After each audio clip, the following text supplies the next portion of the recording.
गणपति महोत्सव अब सिर्फ महाराष्ट्र में ही नहीं बल्कि पूरे देश में प्रचलित हो चुका है। गणपति के नाम पर ऐसे आयोजनों की शुरुआत बाल गंगाधर तिलक ने की थी। लेकिन क्या आप जानते हैं कि गणपति महोत्सव शुरू करने के पीछे की सबसे बड़ी वजह बहुजनों के आंदोलन को दबाना था और राष्ट्रपिता ज्योतिबा फूले के मिशन में अड़ंगा लगाना था।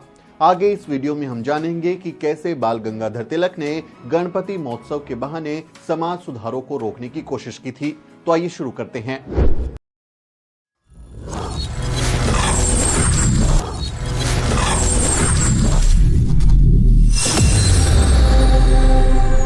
उन्नीसवीं सदी का भारत जाति के हिसाब से बुरी तरह बटा हुआ था। ब्राह्मण सबसे ऊपर थे, लेकिन शूद्र, अतिशूद्र यानी दलित समाज बहुत बुरी हालत में था। शूद्रों और महिलाओं की हालत पशुओं से भी खराब थी।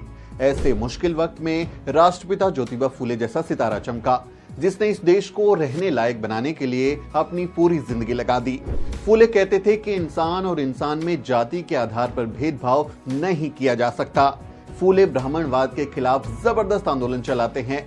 वो शूद्रों और अतिशूद्रों को अंधविश्वास से बाहर निकालने के लिए 24 सितंबर 1873 को सत्यशोधक समाज की स्थापना करते हैं। महात्मा फूले ब्राह्मणों की सत्ता को चुनौती देते हैं। वो महिलाओं की शिक्षा पर जोर देते हैं। फूले अपनी पत्नी सावित्री बाई के साथ मिलकर 1848 में भारत में लड़कियों के लिए पहला स्कूल खोलते हैं। फूले ने 19वीं सदी के भारत में क्रांति लाकर रख दी थी। उन्होंने विधवा पुनर्विवाह शुरू कराया, ब्राह्मण पुरोहितों के बिना शादी कराने की शुरुआत की, बाल विवाह के खिलाफ कैंपेन चलाया। वो जगह जगह जाकर पोस्टर चिपकाते थे, कैंपेन करते थे, स्लोगनिंग करते थे, लोगों से बात करते थे। अनाथ महिलाओं और बच्चों के लिए शेल्टर होम भी खोले। दलित पिछड़ों के लिए शिक्षा पर भी जोर उन्होंने दिया। महात्मा फूले के ये काम ब्राह्मणवादी सत्ता को खत्म करने का काम कर रहे थे। सत्यशोधक समाज की गतिविधियों ने पुणे के साथ साथ पूरे महाराष्ट्र के ब्राह्मणों की नींद उड़ा दी थी। ब्राह्मणों को लगता था कि अगर शूद्र अतिशूद्र पढ़ लिख लेंगे, सवाल जवाब करने लगेंगे, महिलाएं भी शिक्षित हो जाएंगी, तो फिर उनकी दुकानदारी ही बंद हो जाएगी। ब्राह्मणवादियों ने फूले को डराने धमकाने की खूब कोशिश की। फूले को मारने के लिए उनके घर धोंडीबा जैसे हत्यारे को भी भेजा, जो बाद में फूले के ही अनुयायी बन गए। उन्हें घर से ही निकलवा दिया। समाज ने उनकी पत्नी यानी सावित्री माई पर गोबर फेंका, लेकिन वो झुके नहीं। धीरे धीरे फूले का असर सिर्फ पुणे में नहीं रहा बल्कि पूरे महाराष्ट्र और आसपास के सूबों में भी दिखाई देने लगा। पुणे के ही नारायणपेट में बाल गंगाधर तिलक के अखबार केसरी का हेडक्वार्टर था। तिलक एक कट्टर ब्राह्मणवादी व्यक्ति थे जो महात्मा फूले के सबसे बड़े आलोचक के रूप में जाने जाते थे। तिलक ने महात्मा फूले के आंदोलन को बदनाम करने, उन्हें अंग्रेजों का पिट्ठू साबित करने और हिंदू धर्म का दुश्मन दिखाने के लिए अपने अखबार केसरी और मराठा में लगातार लेख प्रकाशित किए। उनके बारे में बहुत बुरी बुरी बातें लिखी। लेकिन इन सब के बावजूद भी महात्मा फूले का असर कम नहीं हो रहा था। ऐसे में बाल गंगाधर तिलक ने धर्म और राष्ट्रवाद के नाम पर लोगों को जुटाने की चाल चली। आज भी आप देखते हैं कि लोग धर्म के नाम पर आसानी से खींचे चले आते हैं और 19वीं शताब्दी के आखिरी दशकों में भी कुछ ऐसा ही हुआ। तिलक ने तब गणेश महोत्सव मनाने की शुरुआत की। तिलक ने लोगों को हिंदू धर्म के नाम पर लामबंद किया और गली मोहल्लों में धूमधाम से गणेश उत्सव मनाने लगे। इस बारे में महान स्कॉलर गेल ओमवेट अपनी किताब cultural revolt in A colonial society the non ब्राह्मण मूवमेंट इन वेस्टर्न इंडिया के पेज नंबर 262 और 64 पर लिखती हैं। तिलक ने धार्मिक भीड़ को अपने राष्ट्रवादी एजेंडे से जोड़ने के लिए गणपति महोत्सव की शुरुआत की थी। इन मेलों में गीत गाने वाले लोग न सिर्फ अंग्रेजों और मुसलमानों का मखौल बनाते थे बल्कि समाज सुधारकों के बारे में भी ऊट पटांग बोलते थे। तिलक महात्मा फूले को बिल्कुल पसंद नहीं करते थे और अक्सर अपनी अखबार केसरी और मराठा में उनके खिलाफ और उनके संगठन सत्यशोधक समाज के बारे में बहुत बुरी बुरी बातें लिखते थे। तिलक गणेश महोत्सव के नाम पर जुटने वाली भीड़ को महात्मा फूले और उनके संगठन के खिलाफ भड़काने के लिए खूब भाषण देते थे। पता नहीं क्या क्या बातें बोलते रहते थे, बहुत बुरी बुरी बातें बोलते थे। इस तरह उन्होंने धार्मिक जुलूस का इस्तेमाल अपनी ब्राह्मणवादी विचारधारा को आगे बढ़ाने के लिए किया।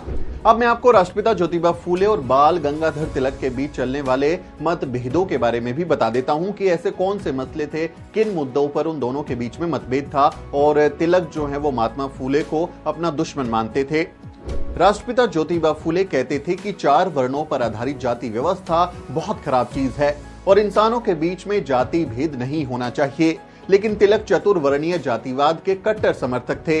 तिलक का मानना था कि जाति पर भारतीय समाज की बुनियाद टिकी है, जाति की समाप्ति का अर्थ है भारतीय समाज की बुनियाद को तोड़ देना, साथ ही राष्ट्र और राष्ट्रीयता को भी तोड़ देना। तिलक ऐसा मानते थे।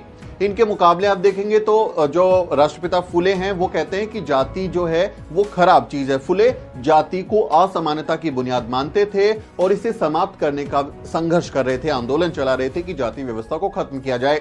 तिलक ने फुले को राष्ट्रद्रोही कहा क्योंकि वो राष्ट्र की बुनियाद जाति व्यवस्था को तोड़ना चाहते थे।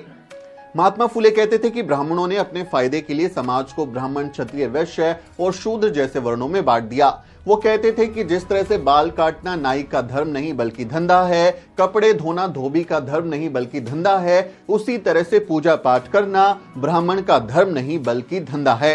महात्मा फुले ब्राह्मणवादी जाति व्यवस्था के दुश्मन थे, जबकि तिलक को जाति व्यवस्था बहुत प्यारी लगती थी। तिलक कहते थे कि सभी जातियों को अपनी जाति का ही काम करना चाहिए, यानी चतुर्वर्ण के हिसाब से, जातियों के हिसाब से लोगों को जो काम सौंपा गया है उन्हें वही काम करते रहना चाहिए। तिलक ने महार और मातंग जैसी अछूत जातियों के स्कूलों में प्रवेश का सख्त विरोध किया और कहा कि केवल उन जातियों का स्कूलों में प्रवेश होना चाहिए जिन्हें प्रकृति ने इस लायक बनाया है, यानी कि उच्च जातियों को। यानी तिलक दलित ओबीसी को इस लायक ही नहीं मानते थे कि उन्हें शिक्षा दी जा सके। वो सिर्फ ब्राह्मणों की सत्ता चाहते थे, चित्पावन ब्राह्मण थे और अपने ब्राह्मणवादी नजरिए को आगे बढ़ाने के लिए तमाम तरीके के काम करते थे। फुले कहते थे कि प्राथमिकी शिक्षा हर जाति के बच्चे के लिए अनिवार्य होनी चाहिए, लेकिन तिलक ने फुले के इस प्रस्ताव का कड़ा विरोध किया। उन्होंने कहा कि कुंभी किसानों के जो समाज के बच्चे हैं उनको इतिहास, भूगोल और गणित पढ़ने की क्या जरूरत है। उन्हें अपने परंपरागत जातीय पेशे को अपनाना चाहिए, यानी जो काम उनको दिया वही करना चाहिए। आधुनिक शिक्षा उच्च जातियों के लिए ही उचित है। महात्मा फुले लड़कियों की शिक्षा पर खास जोर देते हैं, लड़कियों के लिए स्कूल खोलते हैं, लेकिन तिलक उसका कड़ा विरोध करते हैं। तिलक ने लड़कियों को शिक्षित करने का तीखा प्रतिरोध किया और इसके खिलाफ कैंपेन किया और लड़कियों के लिए स्कूल की स्थापना के विरोध में उन्होंने बाकायदा आंदोलन भी चलाया। द प्रिंट पर प्रकाशित अपने लेख में डॉक्टर मुख्तियार सिंह लिखते हैं, तिलक ने महिला शिक्षा का पूरी क्षमता के साथ विरोध किया। परिमाला वी राव ने अपने शोध पत्र में मुख्य रूप से तिलक के अखबार मराठा के हवाले से बताया है कि विष्णु शास्त्री, चिपलूणकर और तिलक के नेतृत्व में कांग्रेस के कट्टरवादी धड़े ने 1881 से 1920 के बीच किस तरह बालिका विद्यालयों की स्थापना और हर समुदाय के लिए शिक्षा देने के प्रयासों का विरोध किया। इस धड़े के विरोध के कारण महाराष्ट्र में 11 में से 9 नगर पालिकाओं में हर किसी के लिए शिक्षा देने के प्रस्ताव को हार का सामना करना पड़ा। इस धड़े ने राष्ट्रवादी शिक्षा की वकालत की, जिसमें धर्मशास्त्रों का अध्ययन और हुनर सिखाने पर जोर दिया था। तिलक की लीडरशिप में कट्टरवादी धड़े का तर्क था कि पेशवा के शासन के दौरान महिलाओं की स्थिति बहुत अच्छी थी। तिलक के ये विचार उनके अखबार मराठा के 15 मार्च 1885 के अंक में छपे हैं। महिला शिक्षा के विरोध में तिलक का तर्क था कि महिलाएं कमजोर होती हैं और उनका काम सिर्फ संतान को आगे बढ़ाना है, इसलिए उनको शिक्षित करने से उनको पीड़ा होगी, क्योंकि आधुनिक शिक्षा को समझना उनकी शक्ति से बाहर है। उनकी ये बात मराठा जो उनका अखबार है उसके 31 अगस्त 1884 के अंक में छपी है, उसका रेफरेंस आप ले सकते हैं। यानी उस समय महात्मा फुले और तिलक के बीच लगातार द्वंद्व चलता रहा। ऐसा ही द्वंद्व आप बाबा साहब डॉक्टर अंबेडकर और गांधी के बीच में भी देखते हैं।